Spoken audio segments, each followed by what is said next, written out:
नमस्कार, स्वदेश न्यूज के खास प्रोग्राम जनता मांगे जवाब में आपका स्वागत है। आपके साथ मैं हूं एसपी त्रिपाठी। भारत में ट्विटर को बंद करने के आरोपों ने देश में भूचाल सा ला दिया है। इन आरोपों पर केंद्र सरकार ने जवाब भी दिया है और सरकार ने ट्विटर के पूर्व सीईओ के आरोपों को झूठा करार दिया है। दरअसल सोशल मीडिया प्लेटफॉर्म ट्विटर के पूर्व सीईओ जैक डर्सी ने किसान आंदोलन के दौरान मोदी सरकार पर धमकाने के आरोप लगाए।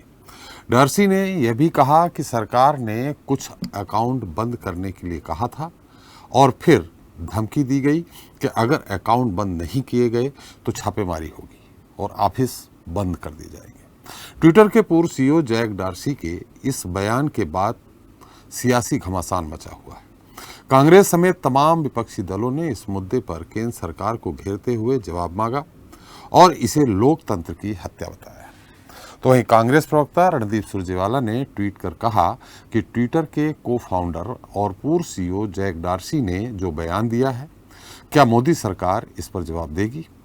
साथ ही कांग्रेस सांसद विवेक तन्खा ने कहा कि यह बीजेपी के प्रजातंत्र की राष्ट्रीय और अंतर्राष्ट्रीय तस्वीर है। इस पाप को कैसे धोएंगे? इसके अलावा अरविंद केजरीवाल और संजय राउत ने भी डर्सी के बयान को लेकर मोदी सरकार पर सवाल खड़े किए हैं।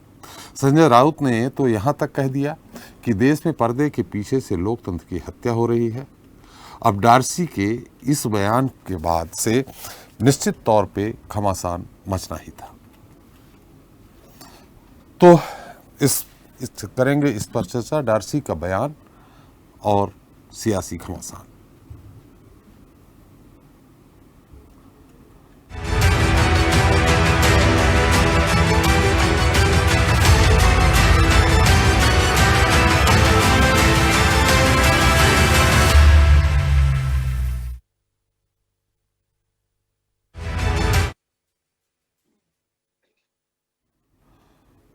फिर से बंद होगा।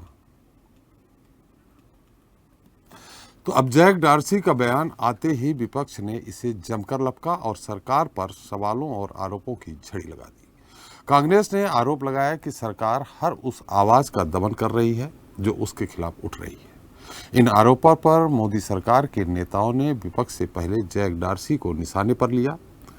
केंद्रीय राज्य मंत्री राजीव चंद्रशेखर ने डर्सी के आरोपों को झूठा करार दिया।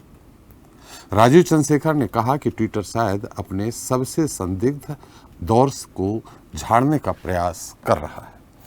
उन्होंने कुछ सच्चे और कुछ फैक्ट से भरे तथ्य भी शेयर किए, लेकिन उधर लगातार विपक्ष के हो रहे हमले के बाद भाजपा नेता अमित मालवीय ने कांग्रेस के पूर्व अध्यक्ष राहुल गांधी पर पलटवार किया।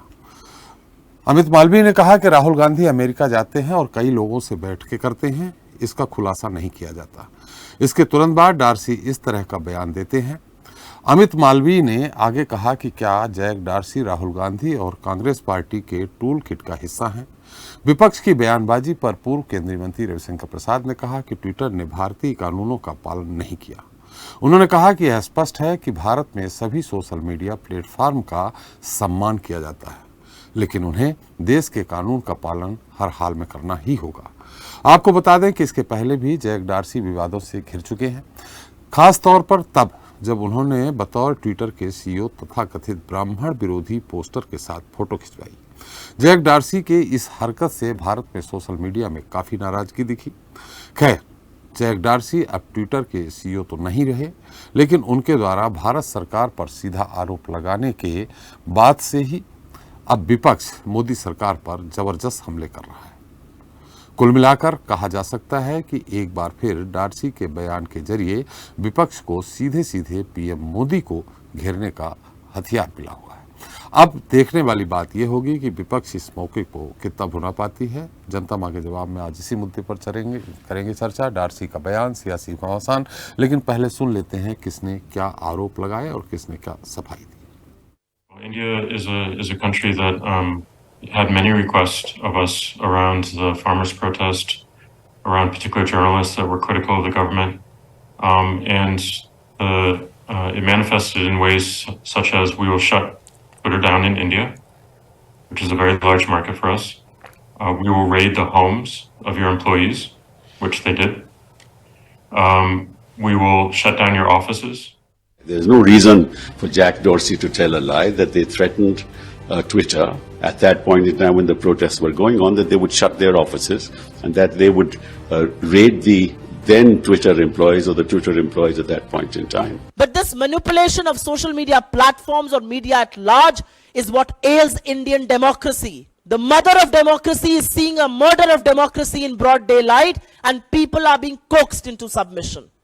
And that is what weakening of democracy is. Jack Dorsey to suddenly wake up from his slumber and to try and rebrush the history of Twitter's conduct and so far without any consequences is to essentially say what I said in my tweet, that it is a total outright lie. किसान आंदोलन के समय या फिर CA के विरोध में जो प्रोटेस्ट हुए थे, इन सभी में जो बाहर से ताकतें इन्वॉल्व थी, कांग्रेस उन सब के साथ खड़ी थी। राहुल गांधी विदेश में जाके भारत के खिलाफ लामबंद होने की अपील करते हैं और उसी समय पर जैक डॉर्सी जैसे लोग भारत के खिलाफ बयान देते हैं, वो भी तथ्यहीन बयान देते हैं।